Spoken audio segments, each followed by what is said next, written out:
7, 6, 5, 4, 3, 2, 1.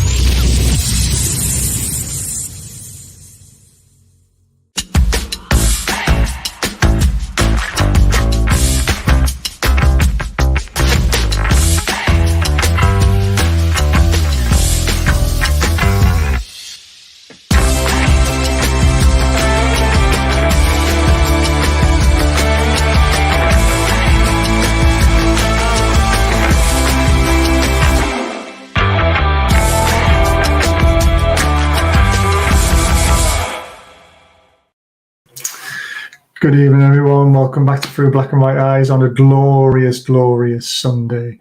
It wasn't looking like that at half-time, was it? But hey, that's Eddie Howe's 250th game in charge. That's Newcastle United's 400th win in the Premier League, and we are sitting third, very comfortable, in our own hands, absolutely buzzing. Before we get going, thank you, Anne, for rejoining. Really appreciate it. It's amazing that people still become members. There's the link if anyone would like to become a member. Don't forget, next month we've got a share given signed goalkeeper top to give away to a lucky member who's paying 99p or more. The more you pay, the more chances you get to winning. Hi all, happy Sunday. Thanks for joining again, Leslie, and evening. Paul again. Even though remember to like and subscribe and consider becoming a member, says Lee. Hope you had a good shift at work, pal. Hey everyone, love being at the match. Barry, the seat was awesome and atmosphere. Second half was electric. I'm glad you enjoyed it, Nick. Obviously, we do give away match day tickets when we can. It's very rare, but it's all good as well. Get the flux in. Evening, everyone. We need to push on for second. We do. Hit the like, subscribe, and share to your socials, please. Super chat available bottom right, or join to support the channel. It would be amazing if anyone can donate. It really helps with the running costs. It's up to yourselves, though, but the option is there. Even a Bazno in the chat, another 3 points. Yeehaw. And the tune marches on. Unfortunately, I had to serve a customer, so I missed the comeback, but still very happy to see we won. It was frustrating, but we got there. All right, Mark. Make sure everyone becomes a member to be like me and win. I like it. What a day it's been. Great second half for us. It was. Klopp injured, being a whining git, yes, or Jurgen Klopp was running towards the third official to have a go at them, and he pulled his hamstring, and I could not have stopped laughing. It was brilliant. First half, canny, met. Second, yay. Yes, Craig Lee, and get Olivia for backup to Bruno and squad depth. He did look good, to be fair, and we're going to talk in depth about Bruno today. But here's Blade. I think Blade's there. Yeah, well, I should be.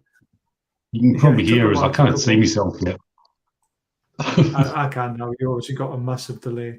But obviously we're here to talk. Pretty good. Yeah, we'll get through it, don't worry. We are here to talk about the Fulltyne 3-1 win. Didn't look like it in the first half, which we're going to discuss first. But here's how Southampton lined up.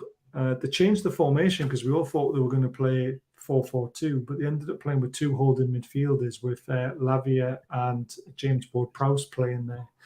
And then they played three attackers with Suleiman playing up front by himself. So it was a bit of a surprise. I'm wondering if Eddie was expecting that. Maybe he wasn't, and that's why the first half was a bit poor. We didn't, regroup well enough. We set up, obviously, as we normally always do, but some major changes that we weren't really expecting, to be fair. Byrne came back in for Trippier. I think that was because Trippier looked knackered, to be honest. Not Trippier. Target looked knackered. Murphy started ahead of Miggy. I know Murphy's on form, but Miggy's the better player for me. Isak started up front instead of Wilson. We all thought they would play together. What did you make of the starting lineup? Gordon in as well. It was a weird one, but I think the last time we played three sort of games in a week, Eddie threw some surprises in then as well. Obviously, he sees the players day to day. He's assessing their fitness, and I think he probably had one eye on that. Yeah, it was definitely a weird lineup. Well, not weird, but you can see why he did it. Just change it up. Target did look shattered. It was his first game for a while. So I wasn't surprised to see Byrne back in, who he obviously rested for the last one. Wilson, I thought Mevis would have started, but worked out in the end, so can't complain. Yeah, I agree. Jota should have seen red. Liverpool were lucky they were. Well, I mean, Spurs were being Spurs again, weren't they? 3-0 down, got it back to 3-3, and then threw it away in the last minute, or the last seconds, I should say. So the first half, we'll talk about it. Bruno didn't have his best game, and I think it's because he was overrun a little bit in that midfield. I thought Ward-Prowse and Levier did a really good job on him. They did their best, and their high press, or their press in general, through the whole first 45 minutes, I thought they were better than us at doing that. And that's probably because of Longstaff missing. I was going to say Bruno was clearly missing his pal Longy, wasn't he? So, I mean, it just goes to show what Longstaff actually gives to the team. And with him out, it is a miss. Now, you can call him water carrier, donkey, as a lot of people like call him, but at the end of the day, he's there to do a role that he does it extremely well. Yeah, exactly. He does. And Bruno loves him there. You know, it helps Joe Linton as well to have another person who has that engine along with Willock. He's a big miss. However, though, the news is what we broke through the day, is that it is only badly bruised. It's not broken. They'll wait for the swelling to go down. And there's a chance he could actually make the game against Arsenal. So that is absolutely fabulous news if that's the case. Because like you say, he is an engine. And he is someone that we did miss today massively. However, though, even though we didn't play our best football, Isak laid one on a plate for Gordon in the first half with a midfield splitting ball. Absolutely fantastic to put him in. Gordon lacking confidence. The keeper went down early. He tried to slide it underneath him. Had it been a confident Gordon, he probably would have dinked it over him and it would have been 1-0, wouldn't it? Yeah, is that the one where he hit the outside of the post you're on about? Yeah, he hit the post. Yeah, I think an informed Gordon would have, because the keeper went down very early, I think he would have lifted it over him instead. I just think, because Gordon does want to impress, and he is starting to show glimpses now of he's learning at his system, he's learning the way we'll play, the intensity we'll play at. I think he was just eager to get off the mark and maybe pull the trigger a little bit quicker than maybe he would have normally. But he was still sort of quite unlucky. I mean, he did steer it around, clip the outside of the post, 3 inches the other way. That's nestled in the bottom corner. So, yeah, I think he just needs a bit more time with the squad. Does. I thought he was very unlucky. I thought he played well in the first half, to be honest with you. He got put through twice. I think he made a bad mistake with his first chance when he hit the side net, and I think he should have went across goal. And the reason why he should go across goal is because Isak was at the back post waiting for a tap in, had the keeper saved it. So that was a bit of a poor decision from him. Sliding it under the keeper, like you say, half a foot to the other side, it's in the back of the net. But I just think a really confident Gordon would have dinked that over the keeper, because the keeper literally did slide out to him. He could have even gone round him. He committed himself that early. It's just unfortunate. And then we go 1-0 down from nowhere, really. It's a good break for them. I mean, they had a 3-on-3, so I don't know what happened to our defence at that point. It just got split. They go down the right-hand side. He gets into the box. He crosses it quickly. Trips is not looking where his man is, and then suddenly he's in front of him, and Armstrong slotted it into the back of the net. And we're all thinking, even though we weren't playing well, they weren't really threatening. We looked more of a threat, and we'll find ourselves 1-0 down just before half-time. It sort of had shades of the Villa game, the way kind of Trips was caught out of position. I never actually worried through this game at all, though, even though we're 1-0 down and we did look a bit flat. I think round about the 20-ish minute mark, the crowd seemed a bit flat as well. But yeah, like half-time, I just thought, yeah, we're going to rattle these lot in the second half. Yeah. I mean, the first half was never going to be what the second half was. I mean, we were that poor, and there's no way we were going to get away with it. I don't think Murphy had a great first half either, but they pulled off Gordon.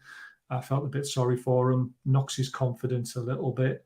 I think Gordon will come good next year when he's had pre-season under his belt and had more time to spend with the squad. But he made a bold decision. He brought Wilson on. We all wanted him to start. He moved Isak to the left wing. And what a difference it made. I mean, we were absolutely banging them in the second half, weren't we? To be honest, it looked like Isak was playing his own personal game of FIFA. Some of the stuff that young lads doing now is unbelievable. I mean, he was absolutely superb. And he was superb for the goal as well. It was a good ball down the channel to him. He turned inside, a low cross, and Wilson's finish was superb. It reminded me of the one against Forest, where he used the outside of his foot to lift it over the keeper. This time he turned his body inside to the ball and then flicked it with the inside of his foot to get it high and to get it wide as possible. And the keeper was never saving it. And then obviously 1-1, crowd going nuts, and we can smell blood, can't we? Yeah, the thing about with this side, I mean, every team will go through a spell where they don't play that well, but the win, the grind out results. With us, I wouldn't say we do that. We can play badly, and then in the space of 5 minutes, we've put 5 in the back of the net. Like, once we score, we are absolutely ruthless. Yeah, we are. Absolutely. And you can tell the players smell blood because Southampton were really starting to struggle. You could see the mistakes they were making. You could see they were petrified. We win a corner. And again, I mean, how we didn't... There was a corner before we scored the equaliser, wasn't there? Where it was whipped in. It was a free kick. Dan Burns missed from 2 yards. How has he missed that chance? And he's hit it straight at the keeper, and somehow the keeper's cut it out. But either side of him, it's in the back of the net. Luckily for Dan Burn, we scored 2 minutes later. But at that point, I was starting to get very frustrated. I can see why the frustration creeps in, but like I say, this squad, they're capable of scoring 3 and 5 minutes. We're a bit worried, as the running gets nearer and nearer, are they going to start sort of worrying? Maybe as their games levels drop, but nah, this team, man, it's just, they get one and that's it. They're like, right, where's the next one coming from and how quick can we get it? The speed and movement that was shown in the second half. Did Southampton get out the second half? They didn't until about the 88th minute or something, didn't they? Yeah, there was a stat, something like we had 30 touches in the opposition box in the second half, and Southampton had 10 or less. I think 5 maybe or something like that. It was terrible, shocking for them. Yes, the team's fitness levels plays a massive part in it, and yeah, the second half was mental. And actually, you could see I was getting frustrated because it was all about getting the first goal. That was the thing, and we squandered the 2 chances in the first half. Dan Burns squanders an unbelievable chance, and I'm just thinking, is it going to be one of those days? Obviously, it didn't end up being one of those days. It ended up being one of those days where we were just fantastic, and we kept going and scored the goals that we needed. The second comes from a corner. It is a lucky goal, and when you're at the top of the table, those things go for you. When you're at the bottom of the table, those things go against you. Botman's flicked it on. Willock's put his foot out and it's slammed it into the bottom corner. I mean, it's just one of those goals, isn't it, where you're thankful it's in your favour rather than at the other end. Yeah. Has there been an official word on who they actually gave it to yet? Oh, yeah, it was Walcott on goal. They're definitely giving it a Walcott on goal. Oh, yeah. I mean, it was going to the corner flag. It was never on target. It deflected that much. He put his foot out and he flew it into the bottom corner from about 5 yards out. It's definitely a Walcott on goal. The commentary I had, it was like Botman scored. The stadium announcer said Bruno had scored. And then somebody else is like, no, it's a Walcott on goal. I'm like, how can it be that confusing? Who actually put it in the net?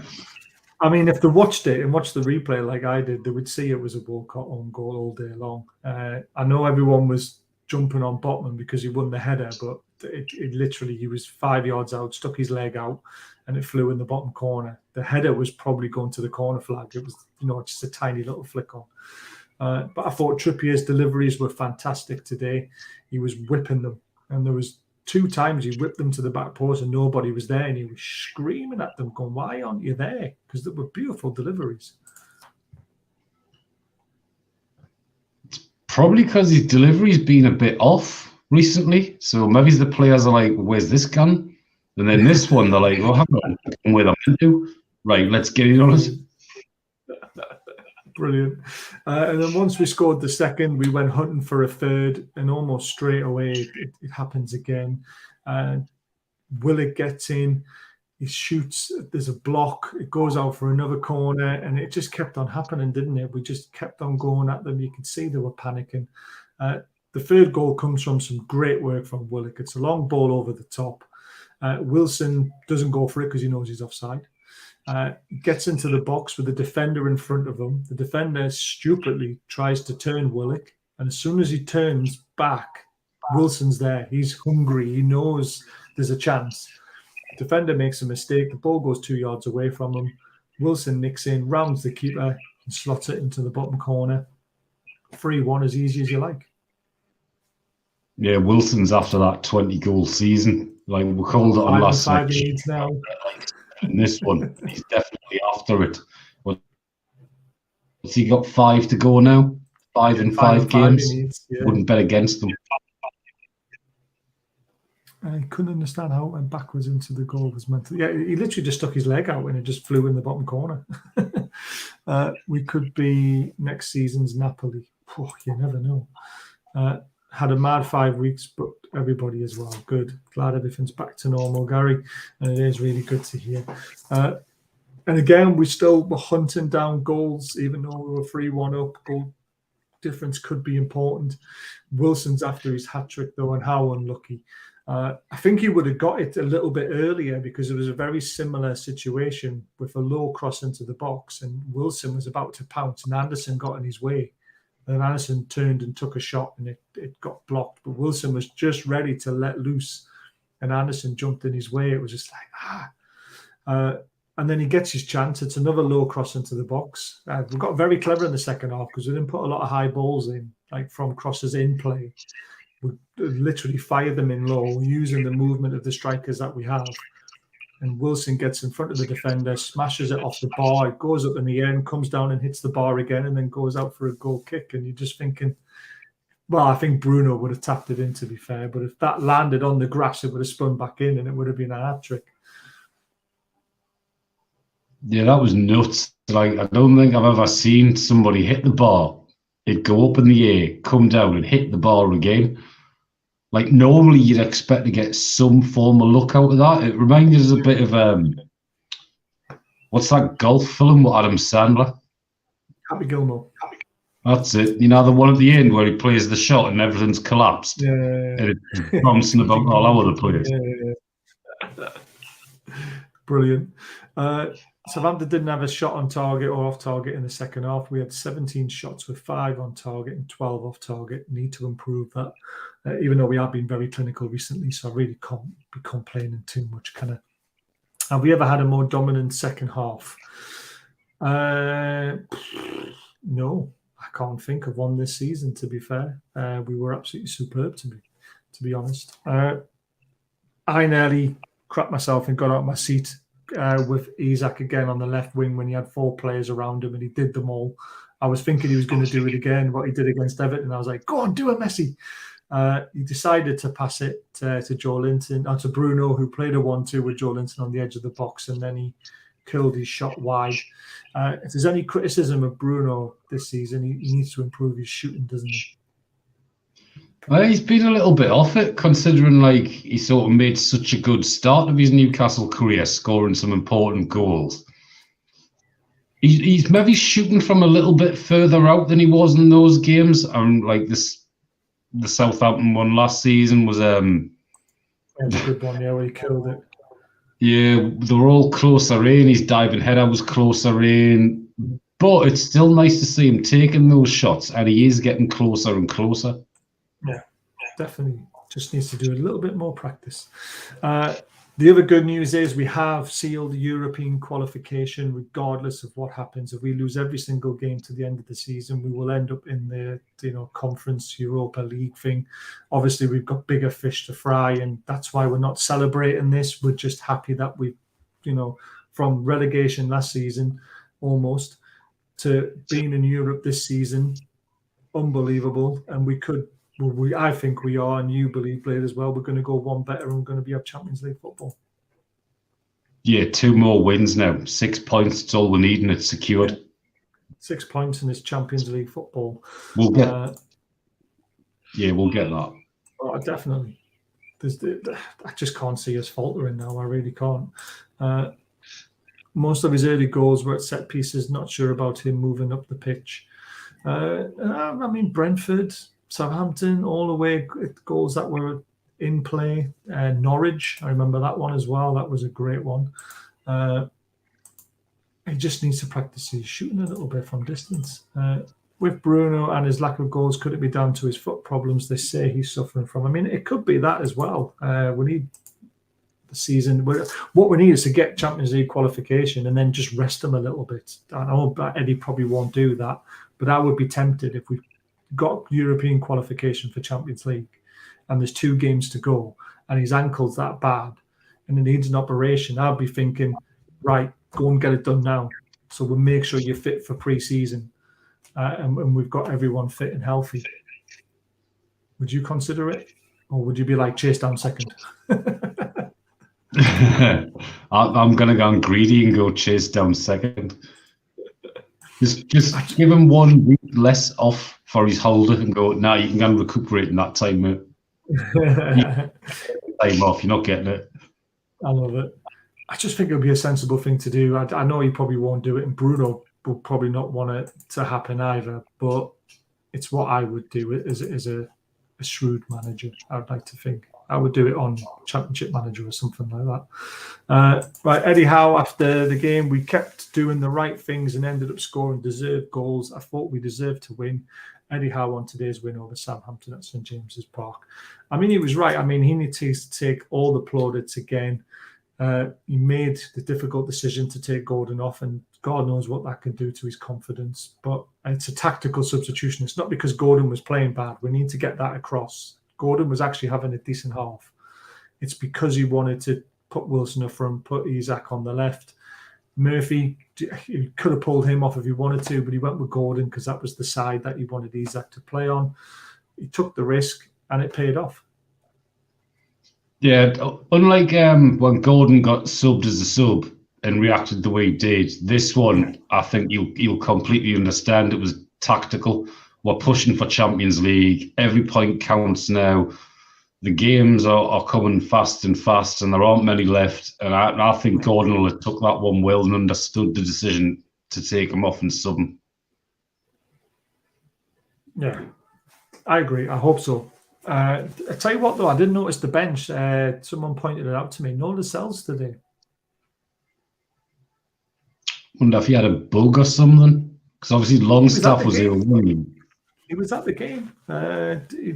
Saw him go up. I had no volume on it, unfortunately, but I saw him go up into the stand wearing a big coat. I'm just a bit confused at that one.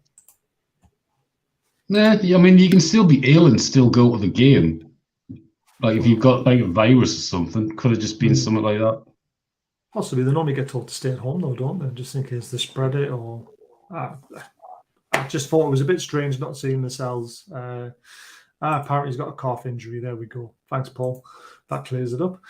We can't start as bad as we have in the first half against Arsenal, as the game could be over like at Villa. I absolutely agree, Alan. That first half, it's happened twice now. 3 times actually, Brentford as well. We don't want to see it a first half like that again. Gordon will grow up quick if he wants to succeed, and I think he will. Eddie likes him. He spoke to him. He knows what Gordon wants to do in his career, and he's happy to help him, and I think he will come good. Lascelles injured during training, out for the rest of the season. That puts a lot of pressure on Shaw now, doesn't it? Yeah, he really needs to avoid concussion. Give him a hand in the game.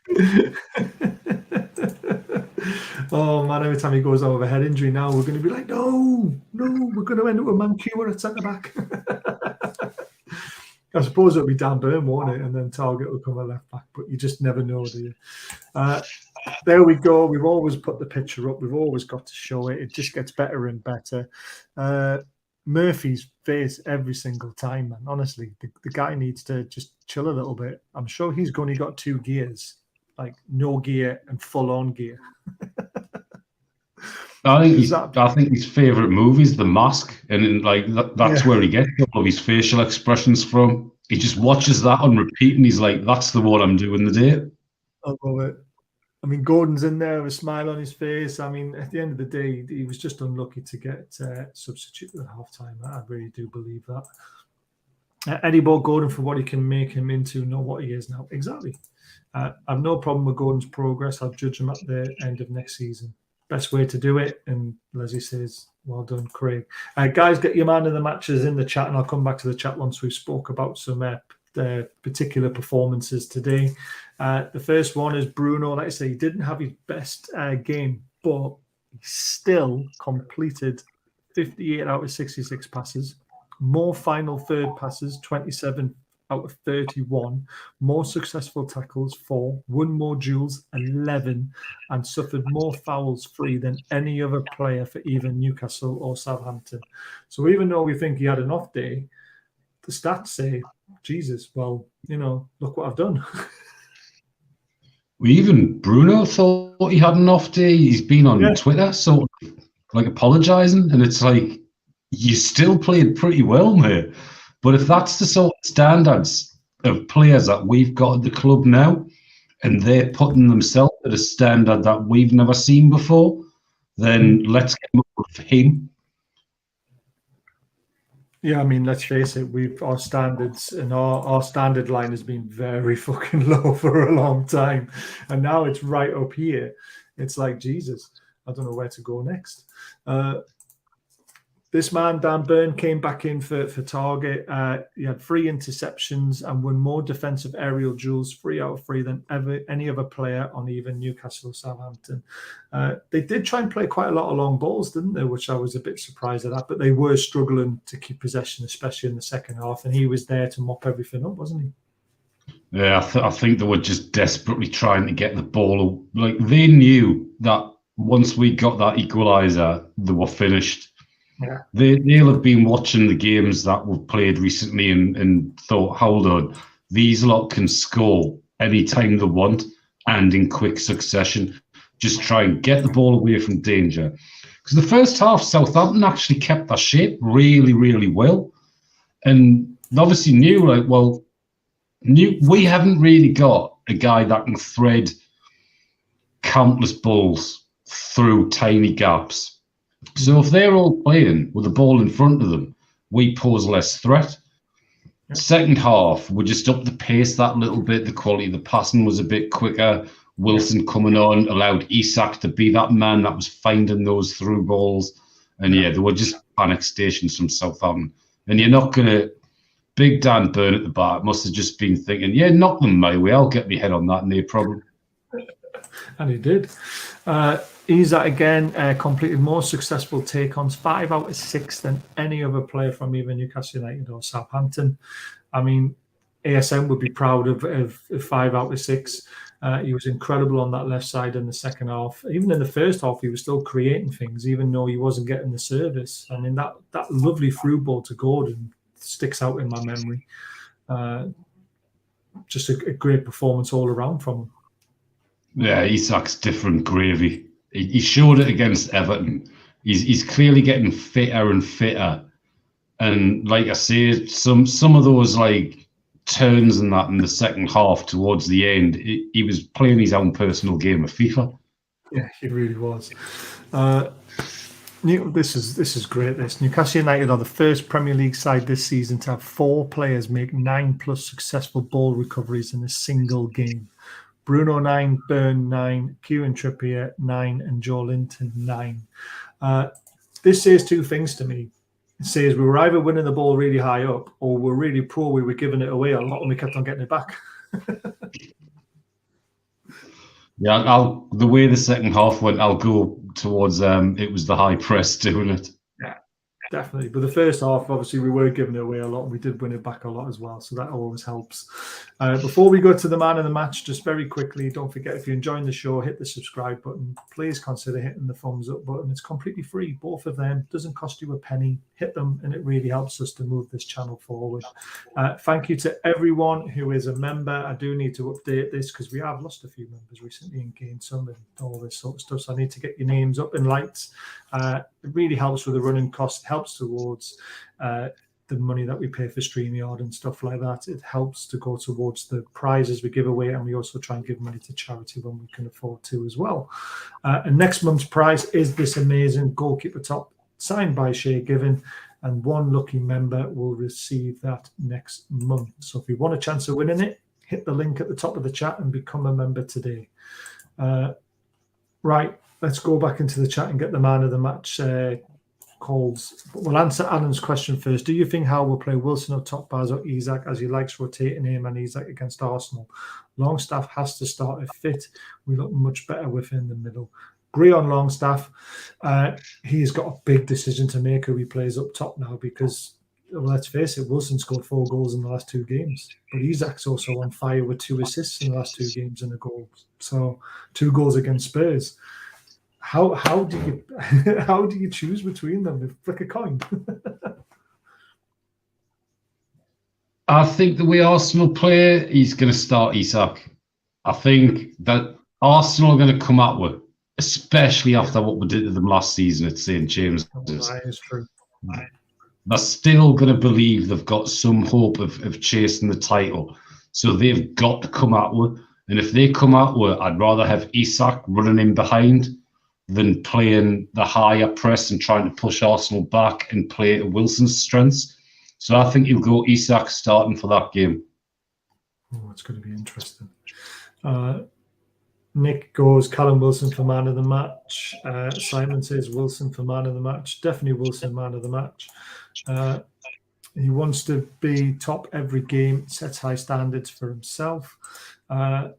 That's about Bruno, I believe. Close, but I go with Wilson for man of the match. Botman for Roger. Black and white sharks when blood is in the water. Zindin Zibun and his best game in a while today. Andrew says, good evening, everyone. Evening, Baz and Blake. Great result, and I hope that people lay off Gordon this week. He was a little unlucky. It could have easily been 2-0 with him. Yeah, exactly. Isak like Maxi plus so much more different marmalade. Hi, Baz. Hope you're well. Another great result. How are the lads? It was, Anne. Thank you for rejoining again. Baz, do you think, well, let's just stick to man of the matches? Any more man of the matches? No, we'll come back to this question soon because we're going to talk about man of the match. Who was your man of the match? It's got to be Wilson. You going for Wilson as well? The day. I mean, Isak's got the whole Premier League on strings, though. It's still Wilson. That's who I give man of the match to, Isak. Quite simply brilliant when he got moved out to the left wing. He got an assist. Obviously, 5 out of 6 dribbles, 46 touches, 80% passing accuracy, 3 key passes. He created 2 big chances. He won 7 out of 9 ground duels. He only lost possession 11 times, which is brilliant. Interceptions and tackles, he made 1 each. So I've given it to Isak because I thought he had a good first half as well. It's the only reason why. It's a toss-up. I mean, Wilson came on and changed the game and scored the goals, but if it wasn't for Isak, Wilson wouldn't have got that first goal. So Isak for me. But again, nobody's right, nobody's wrong. I don't know who they give it to be fair. Yeah, I missed who the official man of the match was. Yeah, I don't know. TV companies, they nearly always give it to the goal scorer, don't they? So they do, but because he only played 45 minutes, they might have given it to somebody else because of that. That's what sometimes happens. Well, it could be. But yeah, it'll be interesting who they give it to, but I don't know. Baz, do you think we need another Longstaff type player in the summer? Because the 2 games he hasn't started, we've struggled. It's a difficult one because it's very hard to find a Longstaff kind of player. I mean, you want to find a player that will be better than Longstaff, and someone who can score goals as well, potentially add that to the game with Longstaff's intelligence, pressing, engine. There's not many players out there like that. The only one I can think of in the Premier League is Casemiro. I mean, if Longstaff can add 8 goals a season to his game, then He'd be world class. He'd be in the England yeah, team. with another type of player like Longstaff, even. I mean, it's no secret Newcastle are kind of looking for a number 6, but a number 6 isn't Longstaff. I'm not sure how to actually categorize him. He's kind of like your box to box. His football brain's really quick. Yeah. He does the nasty stuff, but he also makes runs into the box to create space. So I don't think he's Casemiro-like. Yeah, possibly not. The only thing Casemiro scores goals. He breaks up play. He's very good at the high press. That's the reason why he drags his team through. When Casemiro's missing, Man United look missing, don't they? That's the kind of the similarities I was thinking of. Well, it's going to be interesting. I mean, they tried to buy that, didn't they? Yeah. So obviously it's all the same sort of thing that they needed in their system before they got Casemiro. Although it was a few seasons ago when they were after Longstaff. Yeah, it was, yeah. And obviously Bruce got a hold of them and sent them backwards. My shed, God knows, mate. Lots of things have happened since then, so that could be completely out of the picture. We'll just have to wait and see. Brozovic is that player, Alan. That's Paul's been banging on about Brozovic quite a lot. But Brozovic is 30, so I doubt he is on our radar. I don't know if they would do that. Newcastle Fans TV are suggesting player Wilson and Isak. I mean, we've been saying that for the last 2 shows. Let them play up front. If you watch my watch along, I was begging for them to be playing alongside each other. But they won't play 4-4-2 though.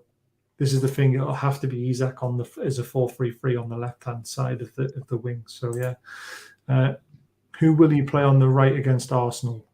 I think he goes back to Miggy now.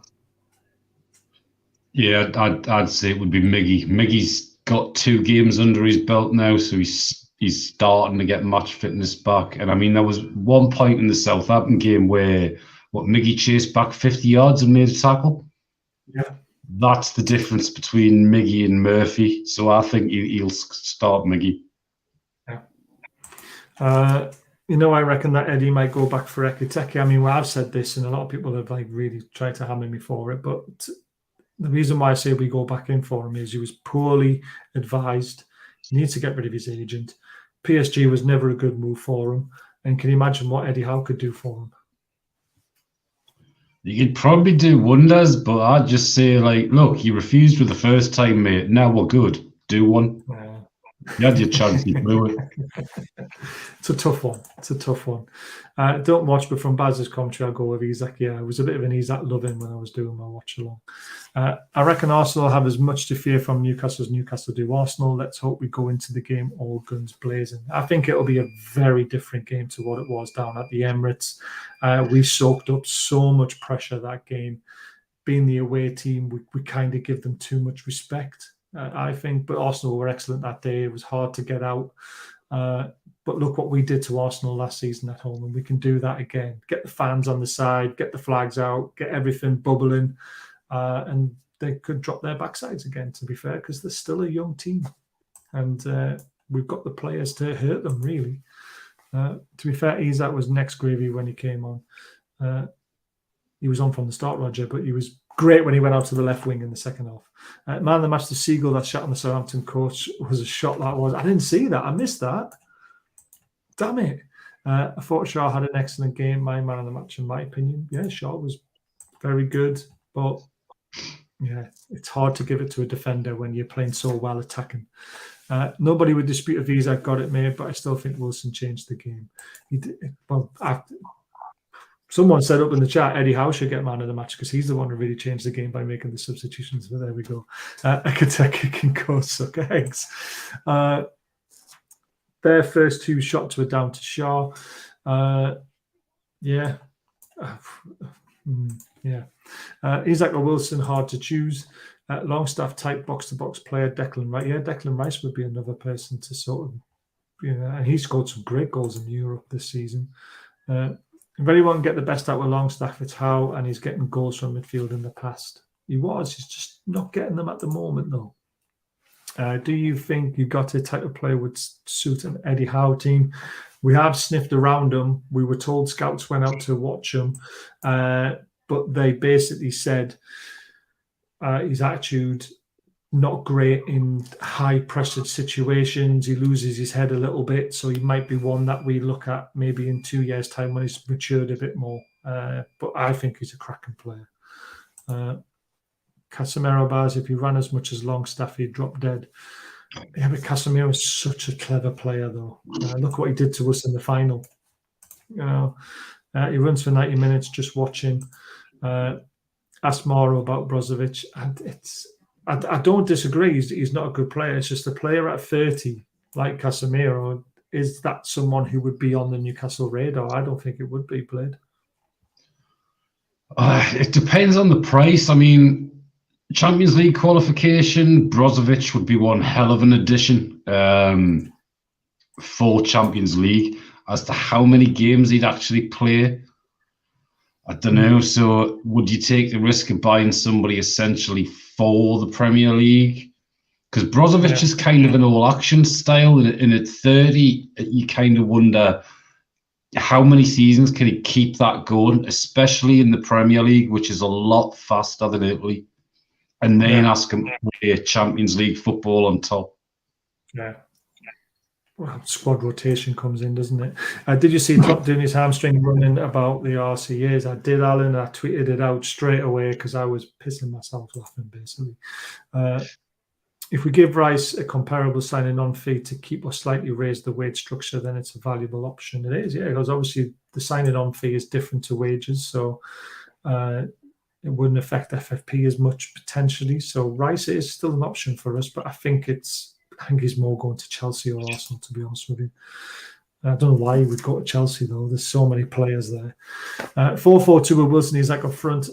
If not, agree with Blade. He's that man the match. He makes us tick. I said Isaac. You said Wilson. Jimmy had a mare there. And we're definitely not playing 4-4-2, mate. It just doesn't happen in our league anymore. 4-4-2 is not an option. We always play 4-3-3. But we do move things around a lot all the time. One last time, guys, don't forget to hit that subscribe button, hit the thumbs up button, completely free.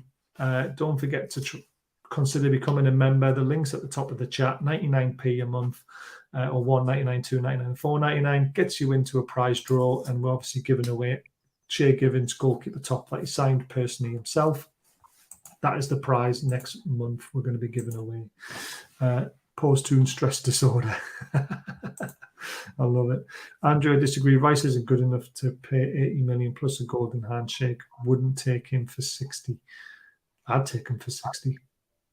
Would you? For 60, definitely. Yeah. Sorry, Craig. And I know you like Livia, how you pronounce his name, a Southampton player, but Rice is on a different level, to be fair. I've seen Ben Jacobs reckons Maddison is going to Spurs. That's a shame because he'd be brilliant here. I've not given up on Maddison. I review Blade. Ben Jacobs doesn't know what he's talking about. There you go. Rice is worth every penny. I believe he is. Right. We're almost at the end of the show because I've got to go to work tomorrow. This is the league table as it stands. We only need 6 more points. And we'll be on 71 points, and that will be Champions League football. Realistically, the team that has a chance of catching us is Liverpool. Villa can't. There's no chance now. Brighton potentially could if they win both their games in hand and then keep on winning, but we're not going to lose all the rest of our games. You know, we are definitely going to win 2 games. I've said Leicester and Leeds are where our 2 definite wins are going to come from. Would you agree or disagree? No, we're going to win the lot, mate. There you go, then. Win. Smash the lot of them. Smash the granny out the lot of them that we've got left. Yeah, I'm not looking through English eyes. I've watched Declan Rice play for, since he came through the ranks at West Ham, and I just think Rice is a quality player. I really do. But there are other quality players we could look at as well. But I think Rice is definitely worth 60 million. And we've also got to keep that English contingency up within our squad, especially going into Champions League football. So why not? If we qualify for the Champions League, Maddison is coming here. That's what we've been told. That's what we believe will happen. And Tottenham aren't getting Champions League. So why would Maddison go to Spurs? I don't get that one. Thanks, Spurs and Mogul. We're near the end of the show. Great show again. Thanks for the chat, people. Hit the like and subscribe and share to your socials if you don't mind. If you go to the description below, you'll find all our social links to TikTok, Twitter, all that sort of stuff. Yes, DRB is high up on the list. But just a massive shout out to the Newcastle women's team. One more game, one more win needed. They're going to go up on goal difference by the looks of it as champions. But these things happen. They're going to win, which is really important. Someone in our live commentary was saying we don't care about the women. We do care about the women's teams. Yes, we can't report on them and do live watch-alongs because we don't go to the games because they're on at the same time as our normal games. But we always keep an eye out for the results. We always retweet everything that they do. They're going to be a big part of our infrastructure to be able to rise our FFP. So a strong women's team, a strong under-23 team makes a strong Newcastle United. It's as simple as that. And without that, if the women can get Champions League football, the under-23s can get European football as well because they do play in Europe, don't they? Yep. You know, there's all this in the background that brings in money, and money is important to be able to flex our muscles. So, yes, we want the women to do well. What about Ronaldo close? No, I don't want Ronaldo anywhere near us. Just no. I know you'll sell a lot of shirts and all that sort of stuff, but just no. I just don't want him anywhere. His attitude near our squad, to be fair. He's done in the Premier League. Yeah. Yes, he would. No comment. But yeah, thanks for tuning in, everyone. We will be back I'm on Pete's channel on Tuesday night for the Premier League review, and I can't wait to do that. Obviously, getting another win. We'll do a live fans forum on Wednesday night. We've got an April month to cover. We've got lots to discuss. Come and have your say. Come on the show. If you want to come on, drop me a message either via the emails below or on Twitter, and I'll send you the links. You can come on the show on Wednesday. We want to have you guys come on for a change rather than just us talking all the time. It's really nice to hear different opinions. And then we'll be doing a look ahead. Probably have to do that on my own on a Friday daytime. After he's done the press conference, I go on to night shift Friday, Saturday, Sunday. But we'll play Arsenal on Sunday, don't we? Because Arsenal next, I might be able to do a watch along. I'll be knackered, but I might be able to do a watch along for that. But enjoy the rest of your bank holiday weekend, guys. I'm off to work tomorrow. Boo. But thanks for tuning in as always, and see you soon.